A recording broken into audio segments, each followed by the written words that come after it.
Здравейте, отново. Включваме се за втора част. Втора.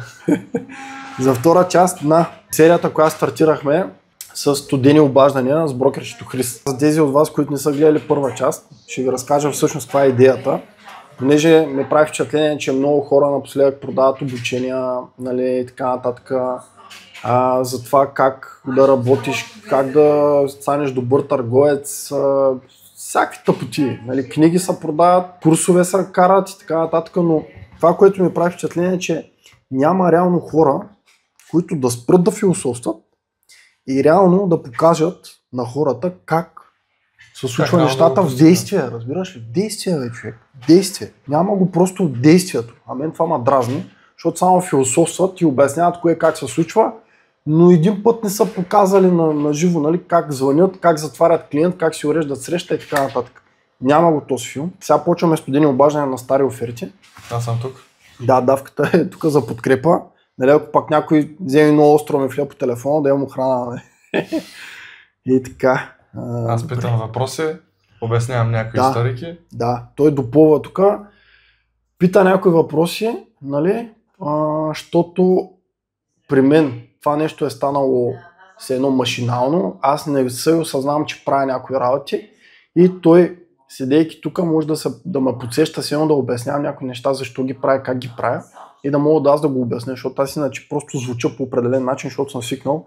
Направил съм, не знам, над 10 000 да преведа езика на Хрис. Да, над 10 000 контакта съм направил със сигурност, нали, защото там по книгите ги пише, че като достигнеш 10 000, нали, мога да се каже, че що годи знаеш за какво става въпрос. Направил съм над 10 000 обаждания, над 10 000 посещения, над 10 000 студени контакта, всичко съм направил. Така че, нали, може да кажете все едно, че знам някои работи. Да започваме, да, стига сме философствали, че те хората. Този път. Ало, здравейте. Здравейте. Християн Стойчев ви се обажда? Не ми говори нищо. Ами да ви кажа, предвид това, че информацията е доста стара, съществува много голяма вероятност да не се свързвам с правилния човек. Така че да кажа, изглежда преди 2 години с този номер се е продавал един двустаен апартамент в Бриз. Най-вероятно е продаден. Отново давно. Разбрах. Ами, честно да ви кажа, не съм и очаквал по-различен отговор от ваша страна. Реално позволих си да се свържа с вас, тъй като имам сходно търсене и търся по дърво и камък за клиента. И така, реших буквално да си пробвам късмета. Добре, нещо друго, което вие да продавате или пък да знаете някой да продава? Не. Окей, много благодаря, че отделихте от ценното си време. Лека вечер ви желая. Чао. При това нямаш как да стане, това беше пълен хаос при него. Да, деца връщат, но все пак виж, човека не е негативен, нали? Защото... Позитивно настроението е целта на... Точно така, в смисъл, да. Неутрално влизаш, обясняваш. Когато човека усети, че не си някакъв арогантен, да му държиш тон, нали, в живота и да му кажеш кое как трябва да се случва, тогава нещата се получават. Само да ги отбележим тук, че са продадени. Някой бутни вратата на офиса. Ехо, снимаме само да кажа. Да бе, направо. Шефката. Само шефа може да влизате. Да, абсолютно. Това може да се окаже пък сега някоя колежка. Сега да погледнем Viber-а. Може би е пък банков служител. Двустаен апартамент. Да. Те сега хората да не си мислят, че правим някаква пауза. Просто изрязваме това търсене на имот, защото в web офертите доста често се повтарят оферти.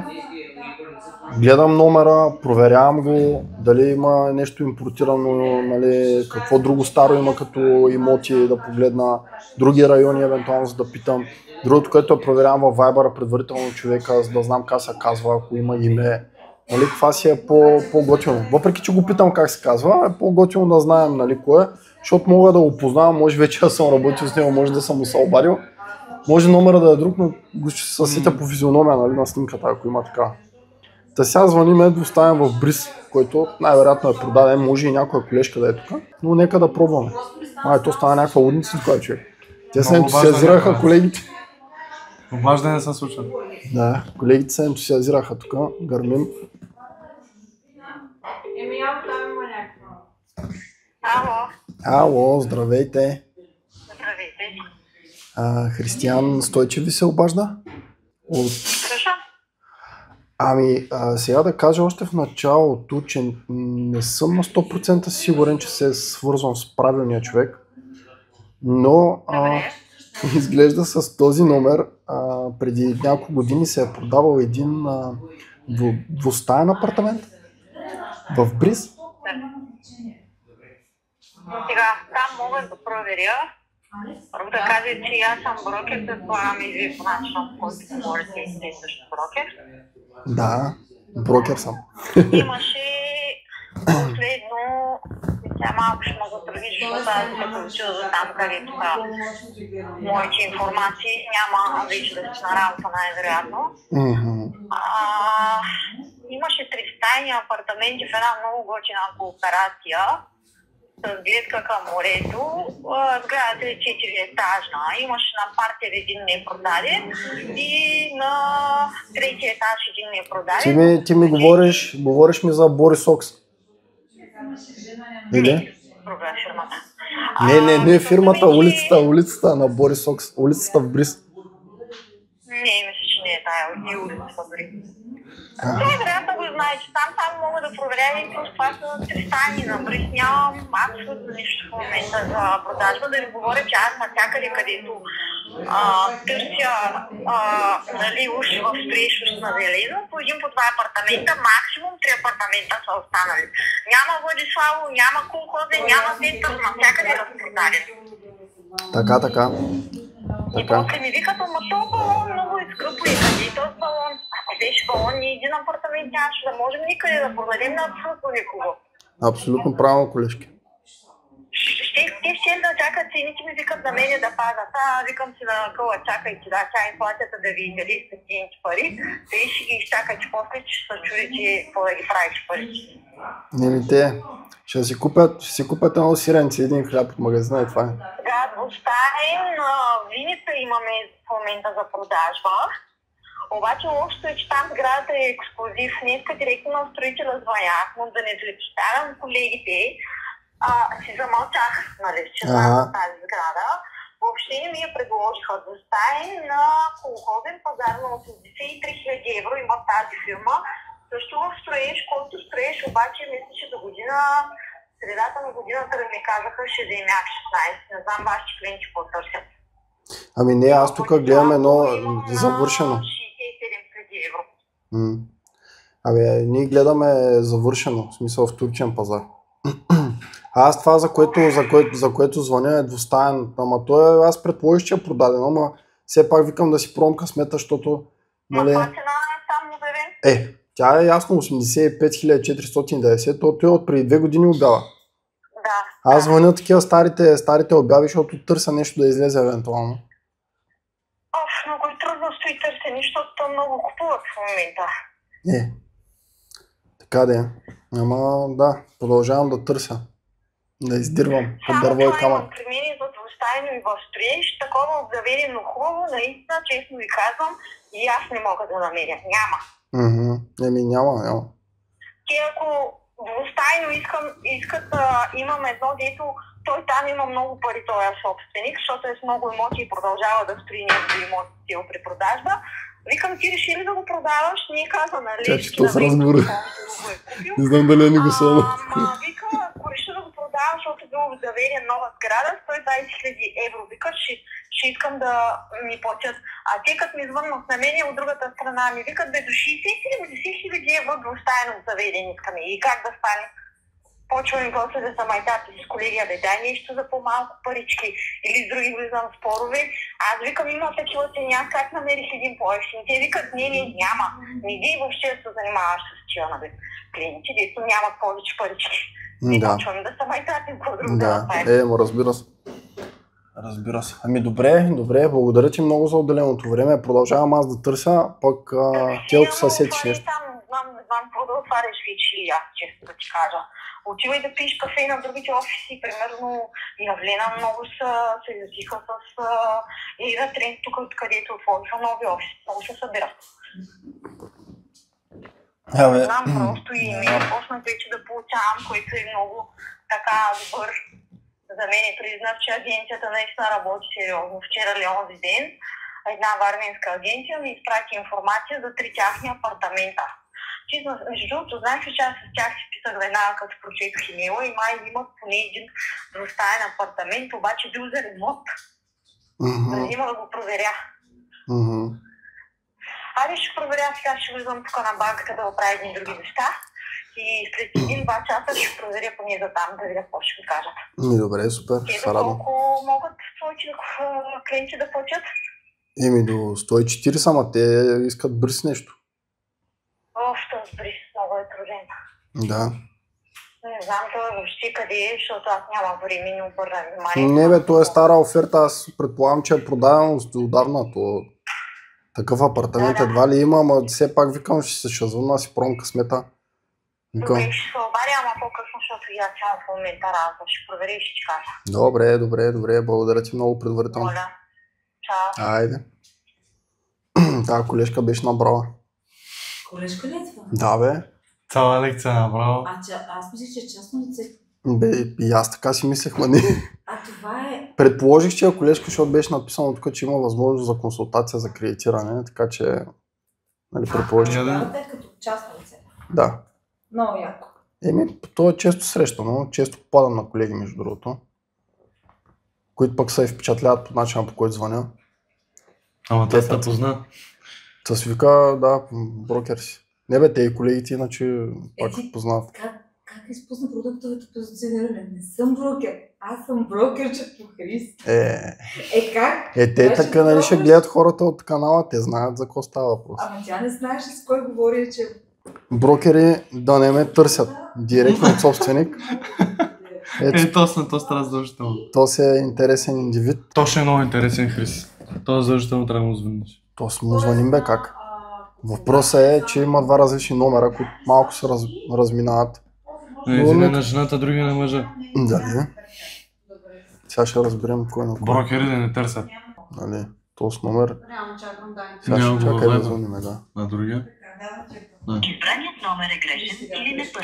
Чай сега да пробваме другия номер. Това номер явно не съществува. Да. Или пък те пък има някои тарикати, взимат една сим карта така предплатена, с номер, пускат обявата и после като продадат апартамента я унищожават. Да. Интелигентни няма. Те ги палят, човек. Да видим сега този номер. Те си явно са от тези тарикати. Да. Минаваме към следващия. Next. Гараж. То не, че имам такъв клиент, нали, реално. Да, ама аз им казвам, защото все пак е някаква причина, нали, да звънна. Да. Ма те па сега хората ще кажат, лъжите, че имате клиенти. Да ще видим човек какво ще каже.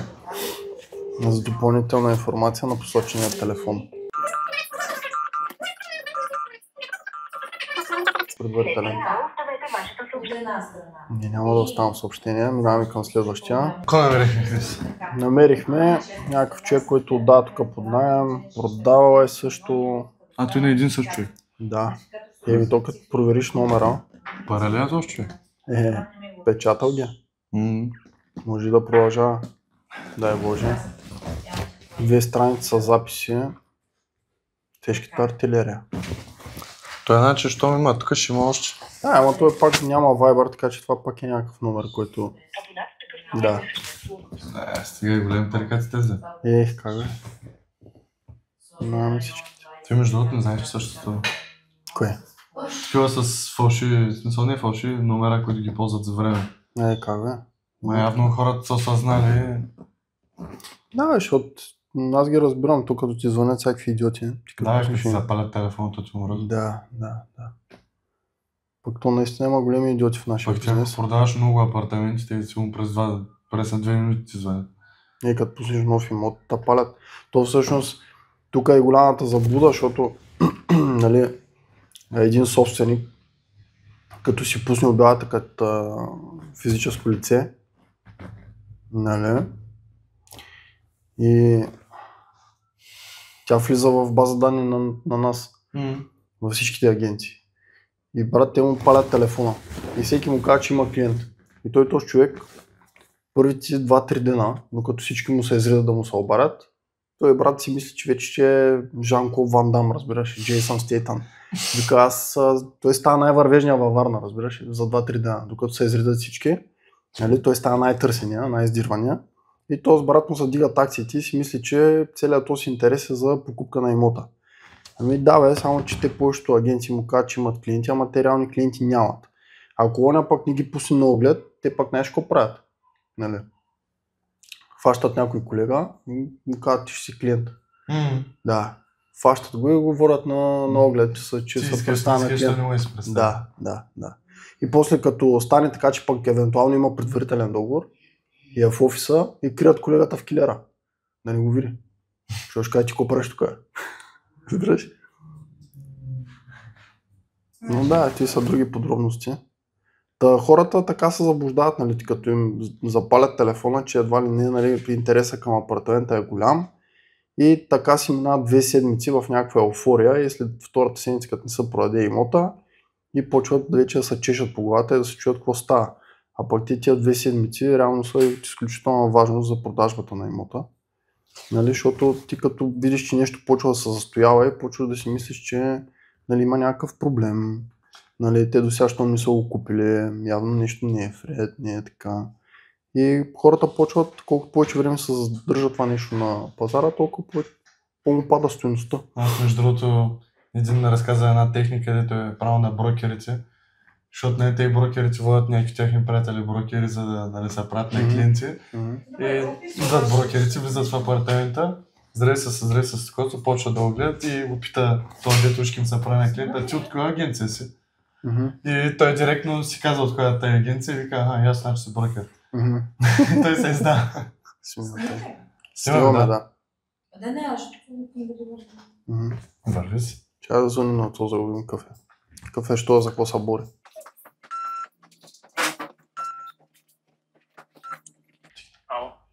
Ало, здравейте. Здравейте. Християн Стойчев ви се обажда? Слушам. Сега предвид това, че информацията, която виждам е от преди няколко години, има такава вероятност да не съм се свързал с правилния човек, но изглежда с вашия телефонен номер преди около 2 години някъде се е продавал един 3-стаен апартамент в Бриз. Има грешка, има някаква грешка. Възможно е телефонът да си е сменил собственика общо взето. А вие като цяло продавате ли имот някъде нещо? Затвори ми. Няма нищо. Но да, има грешка. Не се занимаваш, нямаш време. Не. Има и такива сега, човек. Това въпрос е Важното е, че не можеш абсолютно всеки да затвориш. Това е така. Тук не става въпрос даже за затваряне. Това въпрос е човека да те слуша, нали, да го хванеш. Но трябва да бъдеш готов, че не всеки ще те слуша. Колкото да си добър, колкото да си такова, има някакви хора, просто е така. Червен бутонче. Заминай, какво му занимаваш глупости. Той пак не е слуша до някъде. Нали? Не е затворил веднага. Защото ако използвам стандартния подход, брат, в който ти звучиш като абсолютно всеки един брокер. Нали, здравей, да рецитираш там. Брат, той директно ти затваря слушалката, още не мога да занимава. Но когато използваш интонацията, нали? Ето ти не издаваш в началото, че си брокер. Той ако ти даде особено пак въжечка, ти може да докараш до края, че не си брокер. Той защото ми каза, нали, тръгва веднага. Тръгва си разговора, няма нужда да си кажеш, да кажа от еволюция. Да. Защото аз тръгвам въпросително, само задавам въпрос. Да. И той си едно, аз създавам впечатление, че ме познава, разбираш. Да. Сега сме говорили преди и аз му звъня и той е в грешка, че не ми е запазил номер. И че не си помня, да. Да, това са готини такива похвати, но да, може да го, нали, го чуете, смисъл, аз задавам само въпрос, казвайки си името. Нали, това е доста готино, използвайки интонацията, защото той човека не го вижда. И той седи и вика, мамка, то трябва го познавам явно. И какво да каже, да, слушам те. И трябва да знаете, че най-големия натиск, който може да окажете на един човек, това е натиска на мълчанието. Това е, брат. И мълча. И той виж казва, да, бе. Нали, кажи. На подсъзнателно ниво той трябва да каже, да, брат. То просто така работи мозък. Той те решава да отговори, защото явно трябва да го познава, щом му отговаряте и Християн Стойчев. Да. И между другото тази техника я ползваме. Като влизаме прямо в някои заведения, влизаме в самото заведение, напита сервиторката за крести, вика, ще говорим с шефа. И тя с шефа, бе. Вика, да, имам среща с него, кажи му, че Алекс идва. И той хубаво, добре отива и каже му Алекс и той, Алекс, той има 1000 Алекс, той му познава 100 човека лица. Абсолютно правилно. И направо те си влизаме, оговаряме си 2-3 пъти беше не се случило. Те направо почнем разговора. Той даже не помни дали е говорил с нас, дали не е виждал, обаче той се подготвил, че има среща с нас и е забрал просто за нея. Да, бе, абсолютно. Така, звъниме на някаква госпожа, която отдавала, продавала. Сега ще разберем. Ало, здравейте. Християн Стойчев ви се обажда? Какъв повод се обажда? Сега ще обясня. Предвид това, че информацията е от преди няколко години, много е вероятно и да не разговарям с правилния човек. Да, кажете. Става въпрос за един двустаен апартамент в Бриз. Изглежда с този номер е продаван или е пускан за продажба? Той отдавна приключи това. Да. Мога да ви кажа, очаквах да ми дадете подобен отговор, но тъй като имам сходно търсене, реших все пак да си пробвам късмета и затова ви се обаждам. Добре. Да попитам се.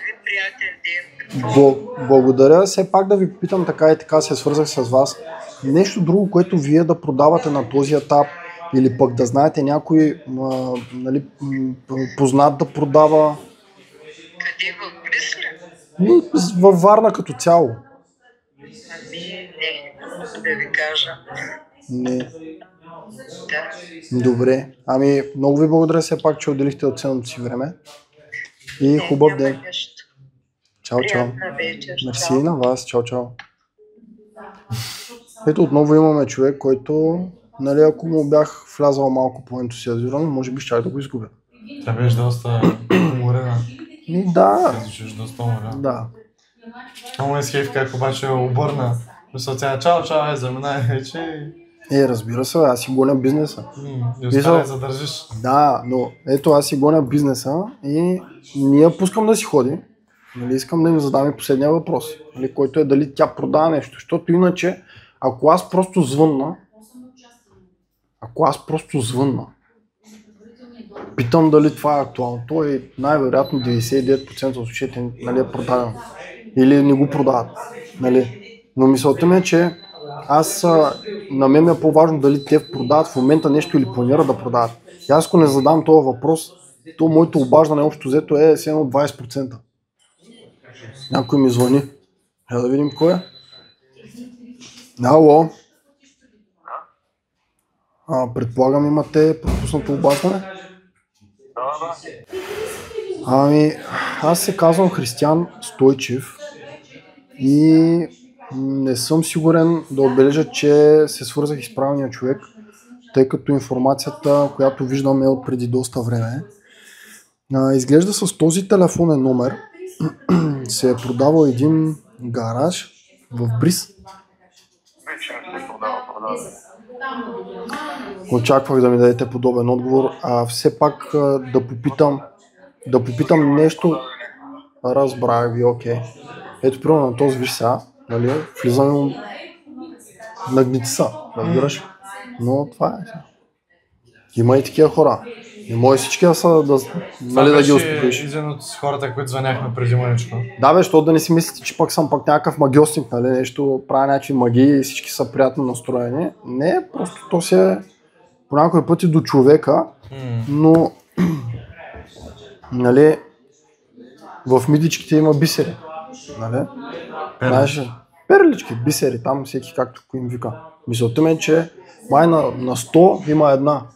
Те, че представете си колко обаждания, за да си намерите човека. Нали? Защото който каквото иска да ви приказва, в крайна сметка, вие колкото и добър търговец да сте, винаги вие сте определен типаж човек, който се харесва на определен типаж хора. Нали? Така че няма как да работите с всички, сбийте си го от главата. Няма такъв филм. Ало! Здравейте! Искате по FaceTime ли да разговаряме? Или без да иска глупост? Няма никакъв проблем. Сега аз да кажа, че предвид това, че информацията е доста стара, съществува възможност да не съм се свързал и с правилния човек. Да.